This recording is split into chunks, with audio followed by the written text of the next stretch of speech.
جب انسان اس دنیا سے رخصت ہوتا ہے تو اسے لگتا ہے شاید دنیا رک جائے گی، مگر حقیقت اس کے برعکس ہوتی ہے۔ موت کے صرف 1 گھنٹے بعد لوگ تمہارے نام پر جمع ہو کر کھانا کھا رہے ہوتے ہیں۔ چند دن گزرتے ہیں تو تمہاری جگہ کوئی اور لے لیتا ہے، تمہاری کرسی پر کوئی اور بیٹھ جاتا ہے۔ ہفتہ، مہینہ اور پھر سال، اور آہستہ آہستہ تمہارا ذکر بھی کم ہوتا جاتا ہے۔ وہ لوگ جن کے لیے تم نے دن رات محنت کی، جن کی خوشیوں کے لیے تم نے اپنی خواہشات قربان کی، وہ سب اپنی زندگیوں میں مصروف ہو جاتے ہیں۔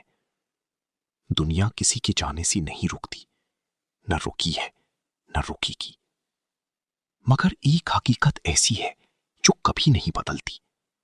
وہ ہے تمہارا عمل جو تمہارے ساتھ قبر میں جاتا ہے۔ لہذا زندگی کو صرف دنیا کے لیے نہ گزارو، بلکہ آخرت کو بھی یاد رکھو، کیونکہ آخر کار تمہیں تنہا اپنی قبر میں جانا ہے، جہاں نہ دولت ساتھ ہوگی، نہ عہدہ، نہ رشتے، صرف تمہارے اعمال تمہارا ساتھ دیں گے۔